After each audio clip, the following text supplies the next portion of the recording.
Alright, welcome to the 3A Final review. Got a few plays to go over.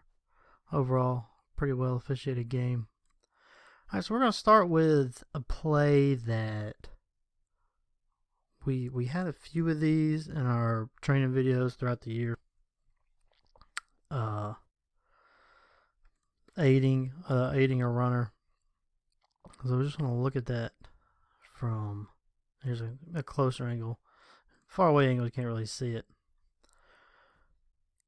So remember, a push in the back is iffy, but one thing we did say, and I think we were pretty consistent on this, is if you have an offensive player, wrap their arms around a runner and they're physically pulling them back, then we would flag that. So here we have an instance of, you usually see it, they're trying to pull them forward, to get a first down or pull them into the end zone. In this case, we have them pull them out of the end zone to avoid a safety. So now I do want to preface this by saying, if you are going to flag this, let's make sure you're seeing it clearly and make sure you have obvious offensive lineman really got his arms around this runner and pulling him to avoid a safety in this situation, which I think you can make a stronger argument for here. I mean, it certainly looks like that to me. Best view of this, probably your umpire. But I think you got a strong case here for number 35 or so. Really pulling the runner forward to avoid the safety. So if you see that, and it's clear and it's obvious like that, we should flag it. So let's look at this in this situation from an enforcement perspective. So let's say we flag this. If the action occurs in the end zone, make sure we have it in the end zone. So if he starts this with the runner in the end zone, which looks like it is here, at least the runner is in the end zone when this happens, and maybe even number 35 or 6, whatever that is, then that is a foul by the offense occurring in the end zone. So under the all but one principle, the penalty is a safety. All right. If this, now, like I said, if it occurs in the end zone. Now, if they're the one and he starts this, then don't flag it for a safety. But like in this instance, runner's in the end zone, lineman's in the end zone, and he's pulling them forward to avoid a safety. So it would be a flag for aiding the runner as a foul by offense occurring in the end zone, all but one principle. The result would be a safety.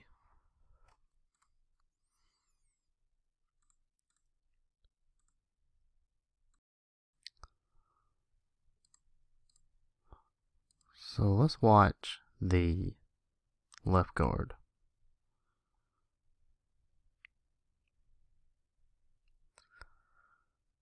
Pretty clear takedown right there on the hold. Watch the end zone view, we get a better look at it.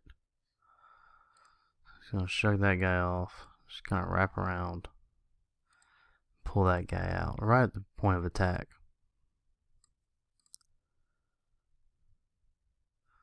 That would fall into the category of holding for takedown.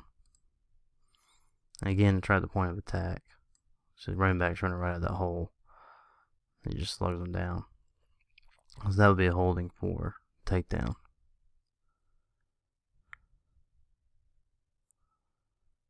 This is just a tighter angle. We're going to watch one happen right in this area in front of the umpire, right there.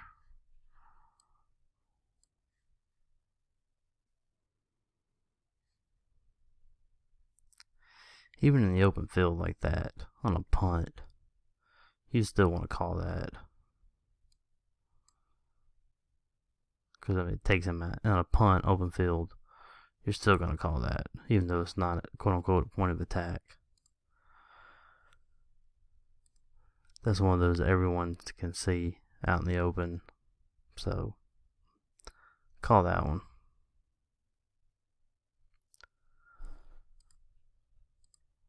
Alright, we're going to look at a different type of holding.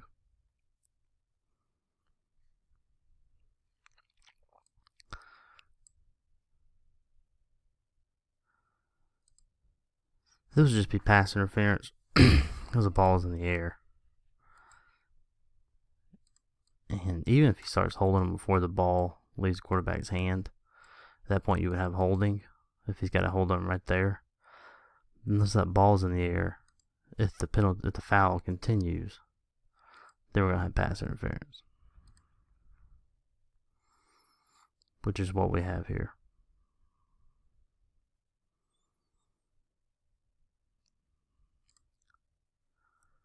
I don't know if we see it on any of the other angles or not. Yeah, that would be a hook and turn. Remember the hook and turn, you gotta have the hook and the turn. There's your hook, and then there's your turn. So,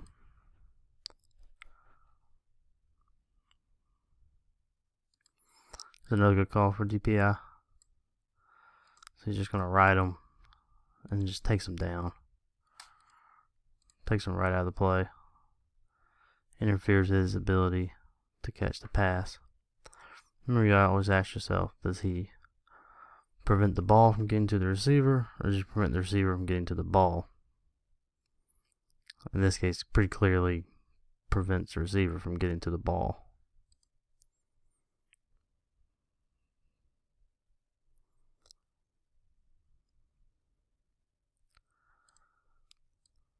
This one's a little iffier. Remember, we don't have face guarding anymore. So there has to be clear contact, and contact that disrupts his ability to catch the pass.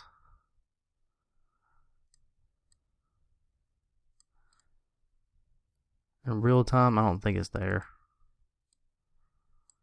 In real time, I don't think the contact happened before the pass got there, but we have to judge that in real time. We don't have the benefit of slow motion.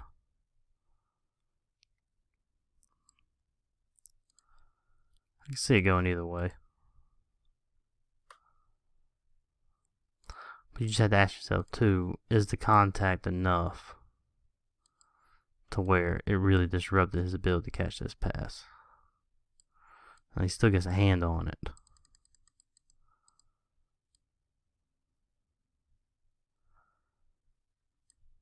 So in real time, I think that's no foul. But we had the hindsight and benefit of instant replay. Another thing too, back judge. If you're gonna reach, just go ahead and don't reach and then hesitate. Yeah, I mean, if you're gonna reach for it, don't reach for it unless you made up your mind you're gonna throw it. If you reach and you hold it there, you're hesitating, it makes you look unsure. Like you're not sure if you should throw it. So that goes for any official. If you're gonna reach for that flag, go ahead and have your mind made up that you're gonna throw it. Okay. Alright, so this is a play we posted on the YouTube channel. Kind of elicit some conversation about it. The question was if this was a forward pass or a fumble. And the answer is this is a forward pass, so this would be an incomplete pass. Well, let's break it down step by step. So first, you have to determine if this is an incomplete pass, or if it is a pass. So is this ball going forward? Remember, lateral was forward. There's no such thing as lateral in the rule book. So it's either backward or forward. So we always deem lateral to be forward. But I think this is going forward anyway. This is where it's key on the line judge to be punching forward or back. We have no indication from the line judge here whether or not we're going forward or backwards. So that's the first key. Line judges, make sure we're punching. That would clear up some of the confusion. So if we deem this to be a forward pass, our next judgment is whether or not the offensive player has it for a determined amount of time we can deem it to be a catch, or if it's just incomplete. He never truly has possession of this. So this would not meet the standards of a catch. Remember, catch, we want possession and control. It can't just be possession. You gotta have possession and control. And here we have neither.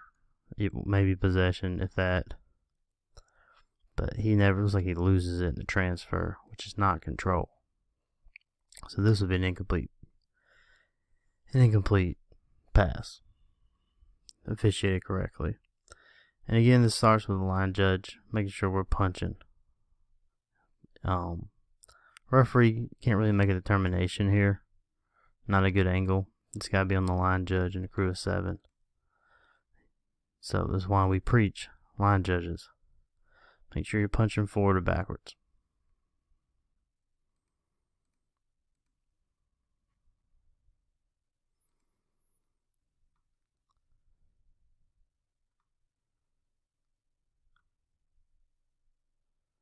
I think. Yeah. So this is a textbook chop block.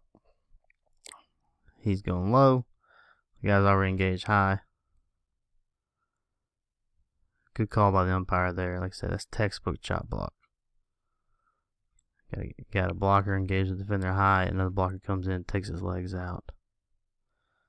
And that's with a chop block being a safety foul, whether it's point of attack or not. We're going to call that.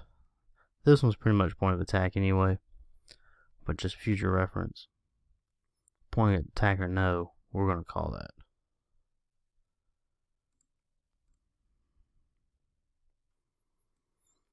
Alright. I believe the call here is hurdling.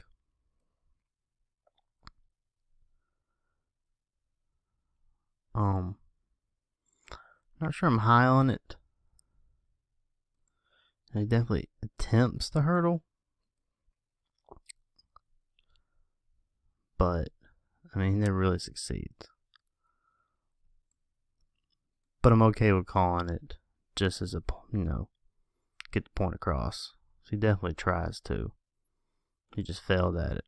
So, if you want to call it, just gonna get the point across, you're not gonna tolerate hurdling. Goodbye there, but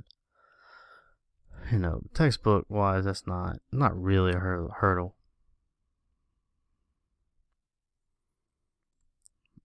Same thing here. But now this one, he does go over. And he actually looks like he kind of uses his arms to catapult himself over. So that is a good call for hurdling. I mean, first one's, like I said, you can live with it. Trying to make a statement that you're not going to tolerate hurdling.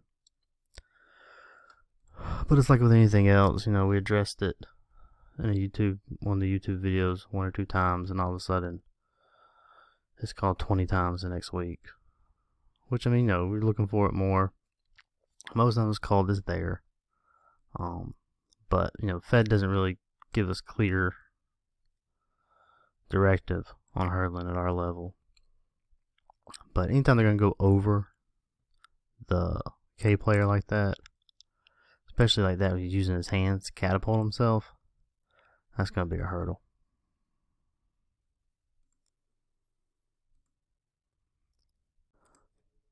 Alright, this last one is going to be, this is toward the end of the game. I have a 2-possession game. And a couple things I'll look at here. We're going to have a flag. And the original flag is going to be for roughing the kicker. You see, we get the return and everything. So let's break this down step by step. A couple of things I want to look at too. Notice we have a punch shield. The punch shield is going to be the responsibility of the wings. So once you had the snap by the wings, everything on the line of scrimmage, pre-snap and all was good. The wings would divert their attention to the shield. Get a guy go up. He gets contacted below the waist, but remember, this is not a block below the waist. Because when the defender leaves their feet on their own, the contact below the waist then is ignored. If they're going to go over like that, that's on them. Alright, so the referee, who has the sole responsibility of the kicker right now, he is going to flag for roughing the kicker. Alright. Which is good. I mean, so far we got that's good. Good call. Because you got the punt, and then he's definitely contacted. So notice we have the umpire now signaling that the kick was tipped. So everything's still good. We have that situation. Referee, unless you see it tipped yourself, then you're still going to throw your flag. The umpire, he's acknowledging that it was tipped, and then we'll come back after the play and just wave the flag off, which is what the crew did here. This flag wound up being waved off because the ball was tipped. So they got umpire and referee got together, waved the flag off, which is correct. Another good thing that was done here is let the play develop, let it go. Since it's tipped back there, this is still a live ball. Good reverse mechanics. Got referee at the goal line waiting there. I think, but can't see it, but I think the wing was there too. By the time the ball carrier got to the goal line. Yeah, so everything afterwards, the whole play was just corrected, officiated correctly, officiated well. So, you just let this play out, and then we can come back later, wave off the flag. And like I said, the reverse mechanics on this are good. So good job overall on this game, on this play. All right, that's it. We will be back in a couple weeks for the 4A.